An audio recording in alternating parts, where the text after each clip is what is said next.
I read something regarding the destruction of the Second Temple and the Roman conquest, which shocked me to the core of my being. And it instructs so much about what the destruction then was about and what we need to do today as we approach Tisha B'Av. This appears in the book of Flavius Josephus, Yosef ben Matityahu, the well-known Jewish commander, part of the rebellion against the Romans, who after captured and became a slave, turned into a chronicler, historian on behalf of the Romans, and wrote, of course, history of the Jews, the wars of the Jews, and so much about the Roman conquest and beyond.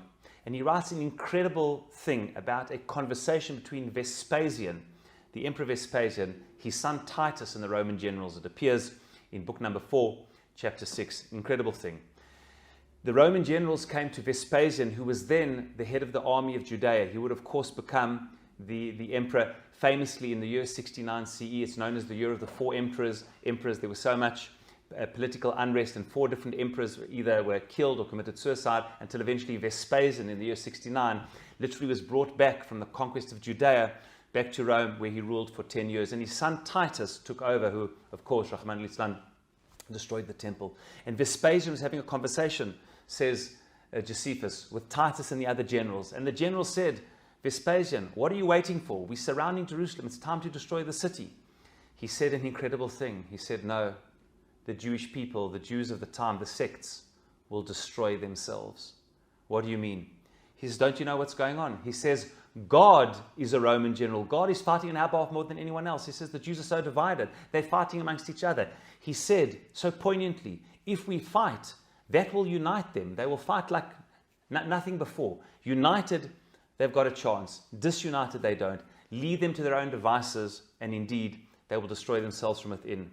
Shockingly, that is what happened. We know that as the Roman army came down to the south, all the other fleeing forces, Yochanan of Gush Chalav, Shimon bar Giora, all the other commanders came into Jerusalem, and they had all the ideologies. They had the city people who were more moderate. They had the villagers, and those from the north, which were a little bit more extreme, and everybody was there together, all the different views amongst the Jewish people. Some people, the zealots, the Sikari, said, fight to the end, fight to the death, no way of surrendering. Others said we should surrender, and all types of views in between. And the sects amongst themselves, the Pharisees, the Sadducees, the Essenes, the Sikari, the zealots, were so disunited that said Vespasian, leave them to their own devices. And literally, while the temple was being destroyed, Jews were still fighting amongst each other who was right and who was wrong.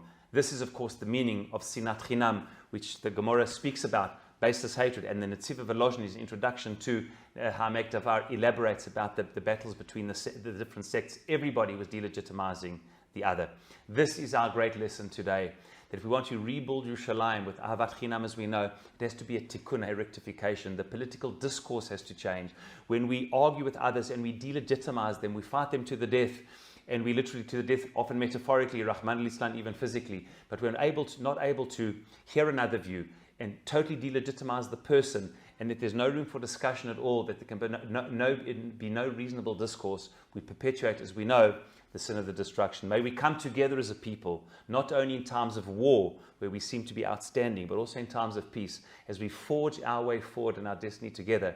May we be able to respect each other, engage in accepting a discourse, disagree vehemently, but validate the person. And through Ahavat Chinam and validating each other, we'll build a common destiny together, and please God, very soon, the rebuilding of Yerushalayim, the temple, speedily in our days.